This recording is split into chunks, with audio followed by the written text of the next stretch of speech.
Lok Sabha speaker Om Birla नारी शक्ति सम्मान में बोल रहे हैं, संबोधित कर रहे हैं। आपको सीधा लिए चलते हैं। कार्य कुशलता को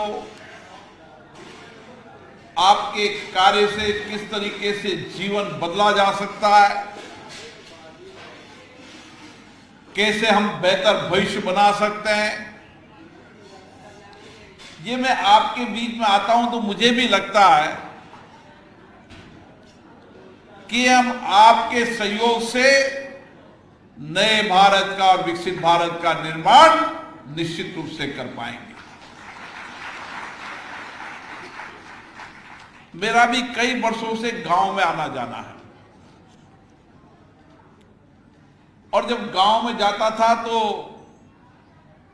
महिलाएं घूंघट पे मिलती थी। बड़ी मुश्किल से 2-3 महिलाएं आकर अपनी समस्याओं को बताती थी। कोई महिला ये सोच भी नहीं सकती थी कि मैं अपने पैर पर खड़े होकर आर्थिक स्वावलंबन भी करूंगी और आत्मनिर्भर भारत के बनाने के सपनों को भी पूरा करूंगी। आपने अभी 5 दीदियों की कहानी सुनी। ऐसे मेरे बीच में बैठी बहुत सारी दीदियां हैं जिनकी जीवन की अलग अलग कहानी है।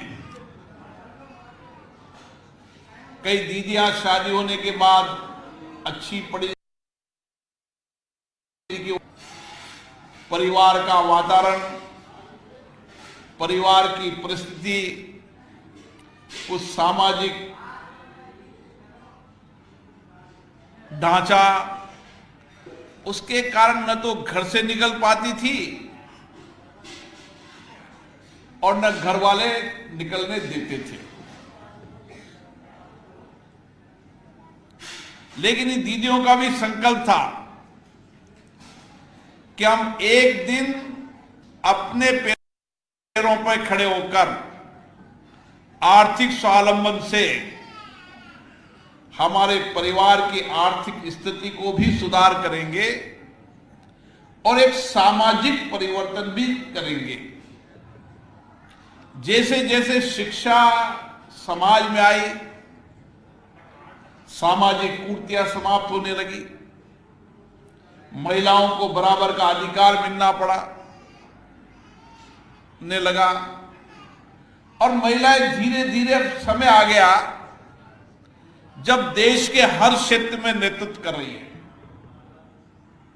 हम जितनी महिलाओं की कहानियां सुनते हैं हमें उतनी ही नई प्रेरणा मिलती है।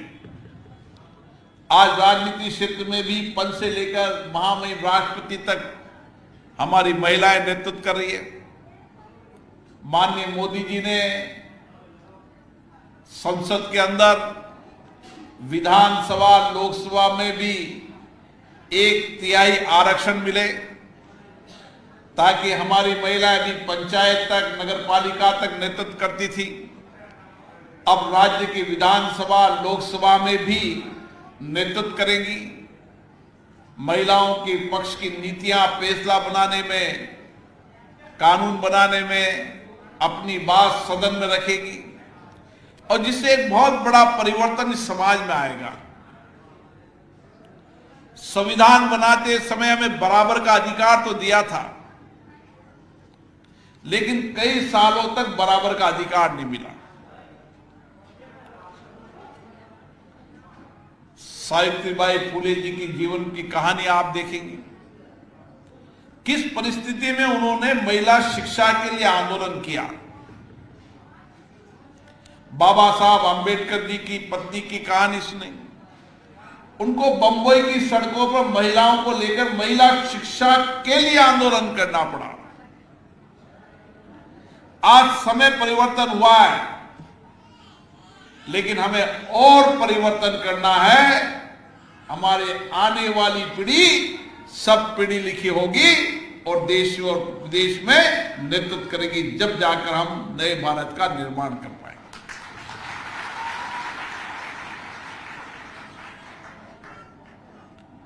क्योंकि मैं जब से राजीविका से जुड़ा हूं, मुझे लगना लगा कि हम हमारी दीदियों के माध्यम से ही गांव में आर्थिक सामाजिक परिवर्तन ला सकते हैं। हम हमारी दीदियों के माध्यम से ही समाज में सामाजिक कुरीतियों को समाप्त कर सकते हैं। हम हमारी दीदियों के माध्यम से ही, महात्मा गांधी जी का विचार था गांव में लघु कुटीर उद्योग और आर्थिक स्वावलंबन,